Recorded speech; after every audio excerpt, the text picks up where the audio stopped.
The time. Oh, yeah, I like you. Can we go back to the kind of appointment Jesus gave? In the appointment Jesus gave, it's only venue that he revealed. He didn't reveal the date, and he did not reveal the time. So how do you meet up with this appointment? Tarry ye. Oh, you're not full. You know the reason why I said all of these things? When you set up the altar, then the next thing is, there is no time for your appointment has been processed. It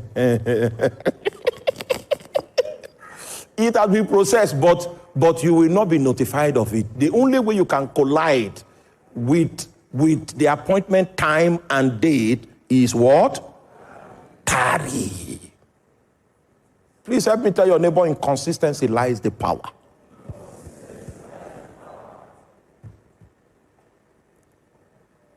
Now, my friend is in the hall. You will continue from here. So as I round up, wait. Keep. This week we have serious business.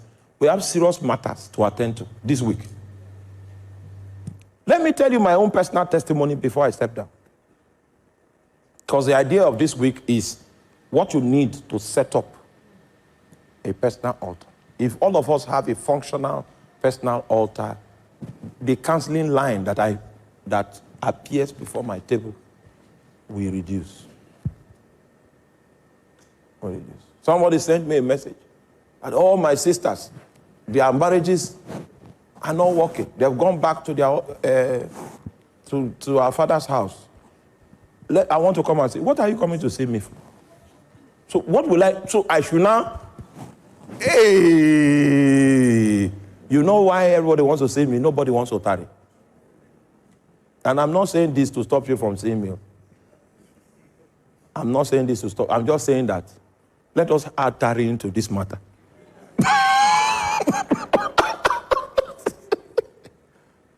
Everybody has left. They've gone back to our father's house. The reason why it happened like that is because nobody is tarrying. All of you people are sitting down hoping that something good will happen. Meanwhile, there are altars that are regulating the lives of these people. Nobody wants to tarry. They want to make the pastor a Superman.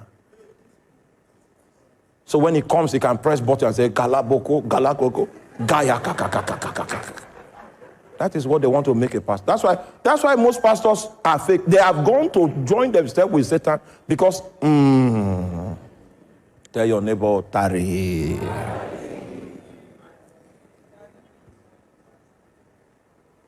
So when I went for youth service, I made up my mind before I departed for Kano.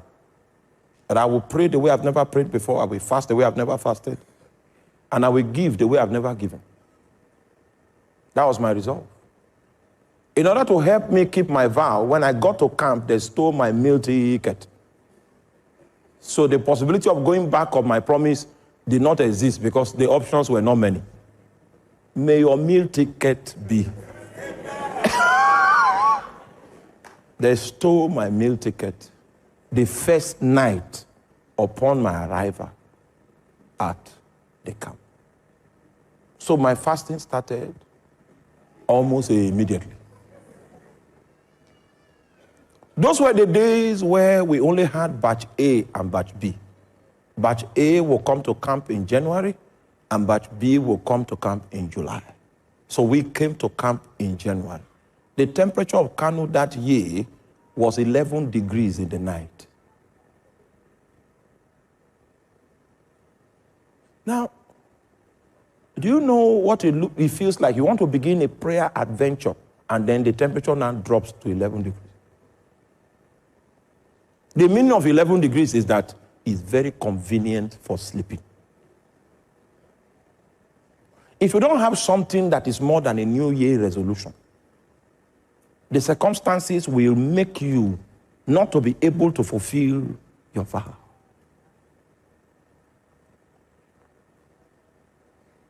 So I began to push in prayer, began to push in fasting, began to push. Those were the days when camp was 30 days.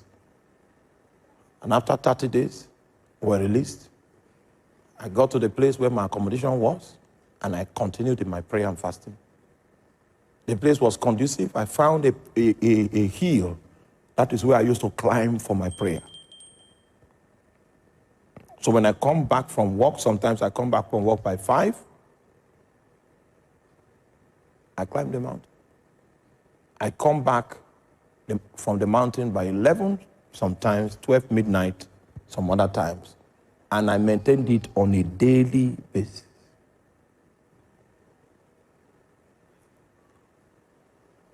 So I was praying for January, prayed February, prayed March, prayed April, prayed May, prayed June. In June, God now told me, it was very clear. He said, I can see you are praying. So I got angry. I said, I've been praying since January. What was the meaning of that thing you came to? You know why? I was not trained. The reason why God spoke to me and told me those words that we may consider not to be important is because he had already scheduled the day of the appointment. And the way I was going, Satan was beginning to weary my heart because God seemed not to be responding. So in order not to allow Satan succeed with his mind bending, God said, I see you are praying. The meaning is, you have not reached the day of the appointment. Continue doing what you are doing. When the day of the appointment reaches, you will have your encounter. That was a prayer I did that I counted how many days I fasted. So it took 264 days before God encountered me. I will not be here today preaching to you if I didn't have that encounter. 264th day, I finished from my prayer on the mountain, came back into the room, because the prayer started becoming so intense that when I come from work with my tie, if I'm late, I don't drop it. I take the tie to the mountain. So I came back from the mountain with my tie on, entered into the room to remove my tie. It was 12 midnight. Right? That was when I ran into 4 angels in my room. The suspended time, this thing you call time, was suspended.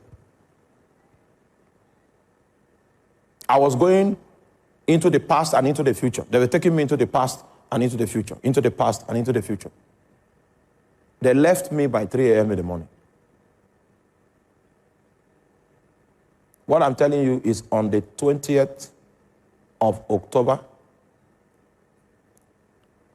2001. 20th of October, 2001. 21st of October, 2001, I came again, dropped my things, began to pray in tongues in the room. This time now, to go to the mountain, I've not gone. I came to the room, changed, to go to the mountain, then they stopped me. I was in that room until 3 a.m. in the morning, from 6 p.m. in the evening. It was in that second encounter that I knew that the place of my primary assignment was the city of Makurdi. Are you there?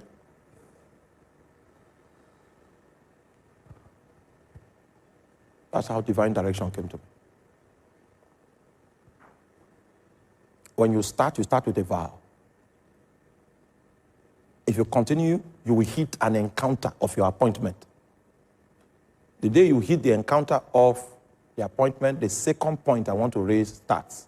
It is the supervising spirit of your altar that comes to visit you. It doesn't come as a friend, it doesn't come as an acquaintance. It comes as a king.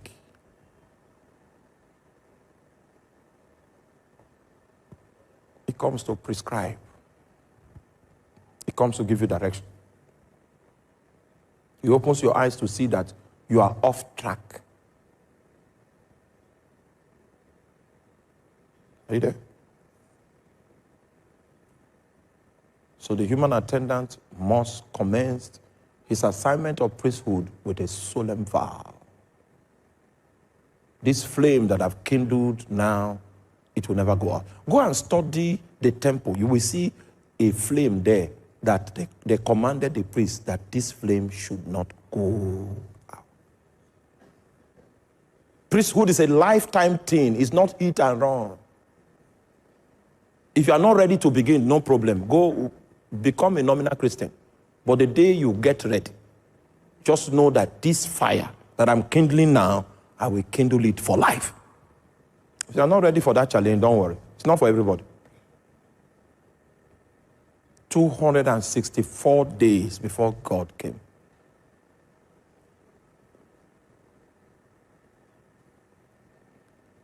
Sorry, it's not God that came, it's angels that came.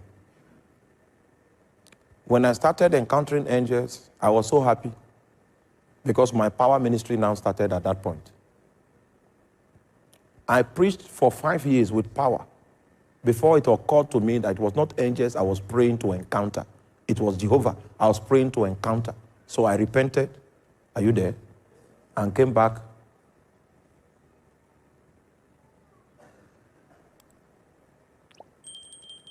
You will encounter many things when you begin to do if prosperity can even fall upon you suddenly.